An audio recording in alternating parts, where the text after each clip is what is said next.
It's no secret that Hollywood has long held a deep fascination with World War II. From wartime propaganda like Casablanca and Hitler Dead or Alive, to modern tributes like Saving Private Ryan and Captain America the First Avenger, the American film industry has never passed up a chance to dramatize the heroism, sacrifice, and grit of the so-called GI generation.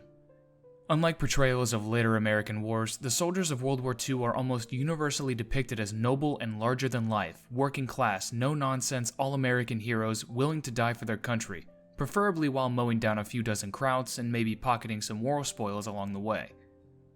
However, of all the propaganda films to be made during this time period, one would not only happen to star an actor not known for playing soldiers in a tank that is not normally associated with heroism, but also serve as partial inspiration for a comedy film made decades later.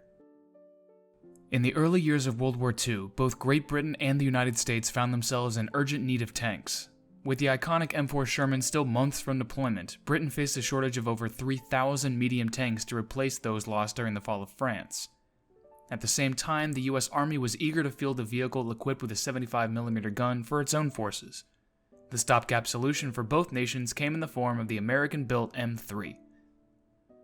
The design of the M3 Lee, both today and at the time it was produced, was considered to be quite unconventional, with the 75mm gun mounted on the right side of the vehicle, while a smaller 37mm turret and Browning M1919A4 machine gun were placed on the top of the hull on the left.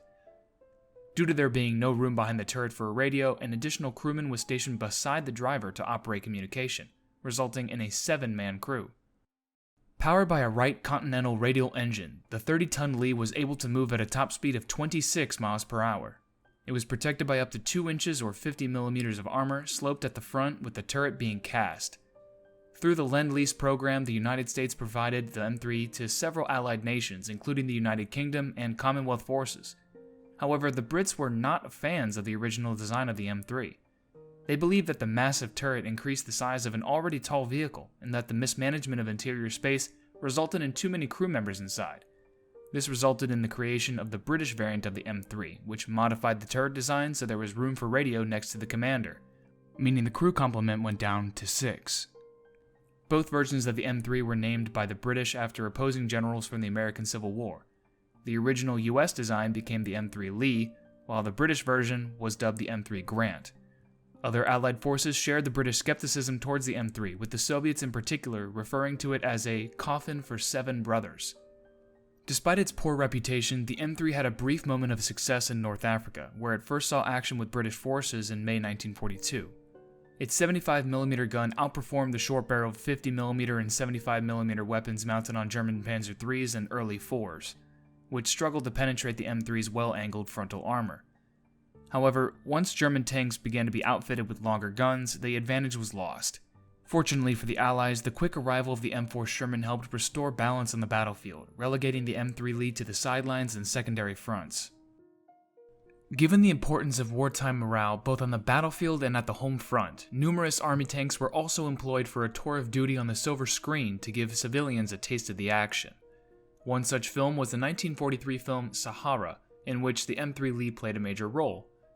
Taking place during the Western Desert Campaign of World War II, Sahara focuses on the surviving soldiers of a US tank detachment lost in North African desert. They end up defending a crucial well from the German Afrika Korps battalion. Humphrey Bogart stars as Master Sergeant Joe Gunn, the commander of a frequently malfunctioning M3 Lee he affectionately calls Lulubelle. Taking place during the fall of Tobruk, Gunn and his surviving crewmates Doyle and Waco narrowly survive an artillery bombardment when they stumble upon the survivors of a bombed-out British field hospital. After agreeing to provide transport to the survivors, the motley crew of the Lulubelle stumbles upon Sergeant Major Tamble of the 4th Sudanese Battalion, who offers to lead the soldiers to a well in Bir Akrama. Despite the fact that the men are running out of water, Tamble's Italian prisoner is also reluctantly allowed to join them. The Lulubelle is then attacked by a German Luftwaffe pilot who succeeds in killing a Commonwealth soldier before being brought down by the Browning and 37mm turret. As the aircraft plummets to the ground, the pilot, Captain von Schlettow, played by Kurt Kruger, floats down via parachute. He lands nearby, and the tank crew takes him and his parachute prisoner. After arriving at Bir Akrama, the soldiers finally get a chance to refill their canteens, but the process is slow, and the well eventually dries up. In the meantime, they service their weapons, dig in, and get to know each other a little better. That peace is soon broken when a German scout patrol stumbles upon their position and is quickly defeated by the gun and company. From the prisoners, they learn that a fully mechanized battalion is on their way, hoping to seize water from the now dry well. As Waco uses a stolen half-track to find reinforcements, the remaining troops of the Lulubelle make a final stand against the oncoming Germans. The M3 Lee is camouflaged with a parachute, while the Browning machine gun is removed to be used in soldiers' makeshift trenches.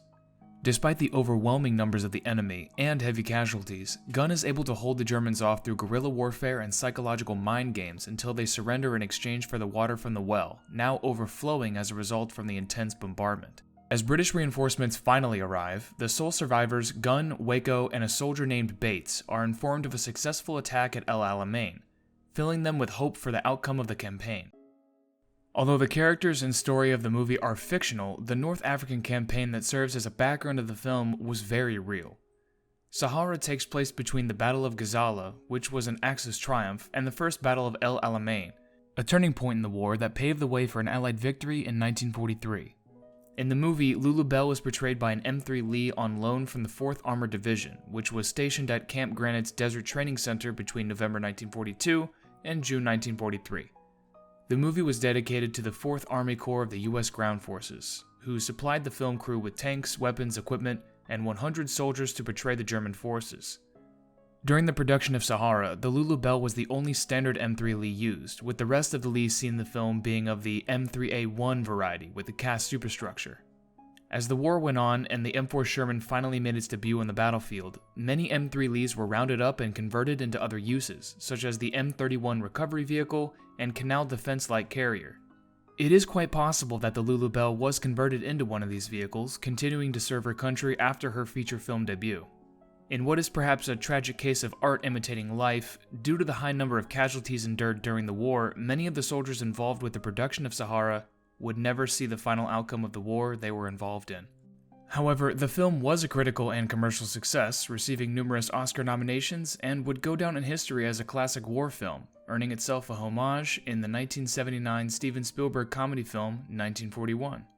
Despite Spielberg's direction and a script written by Back to the Future creators Robert Zemeckis and Bob Gale, 1941 was released to mixed reviews and a lukewarm box office. The satirical film was based on the Great Los Angeles Air Raid of 1942 and bombardment of the Elwood oil refinery, while also providing commentary on the growing paranoia and anti-Japanese xenophobia of the time. Similar to Sahara, the film also stars an M3 Lee named Lulubelle.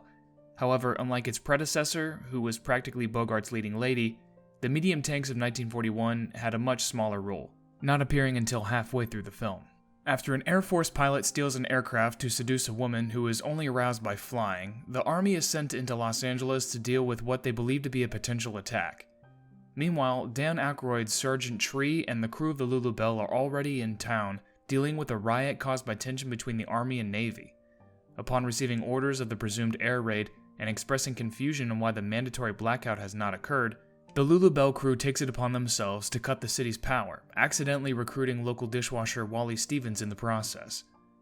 After Lulubelle's incompetent driver crashes into a streetlight, knocking out his commanding officer, Wally takes command of the tank to rescue his girlfriend from a lecherous predator, before receiving orders to attack a Japanese sub off the coast. After a series of incidents involving a paint factory and a trigger-happy civilian, the Lulubelle finally arrives at the dock only to be shot into the water by the Japanese sub, ending its screen time with an undignified farewell. As the Japanese return home, our heroes find that they have nothing else to say, but it's going to be a long war.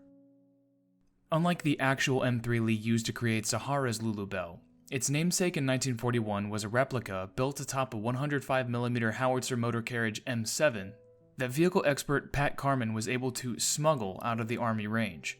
However, despite the effort put into making a realistic prop, there were still numerous differences between the Lulubelle and the real deal. The most obvious difference is the heavy-duty suspension bogies present on the prop.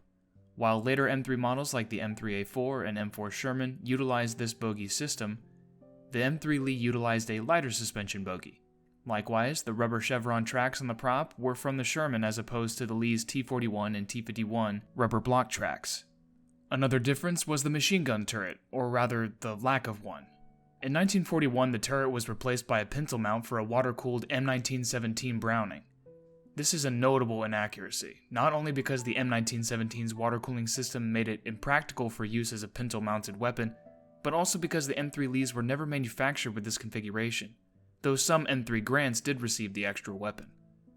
A detail that the prop designers got right were the vestigial gun ports located on the Lee's upper glacis. As the developers of the M3 Lee had originally planned for it to be a self-propelled machine gun nest, similar to the M2, the M3 was designed with the intent for the driver and radio operator to have access to dual machine guns before the idea was scrapped. However, despite remembering this detail, the production crew failed to put the ports in the right location, placing them on the center of the replica, with the driver on the left, a reversal of the real M3. The interior of the tank, while overly spacious to allow room for actors and film equipment, was surprisingly accurate to the M3 Lee, with the ammunition storage and 75mm gun breech being faithfully represented.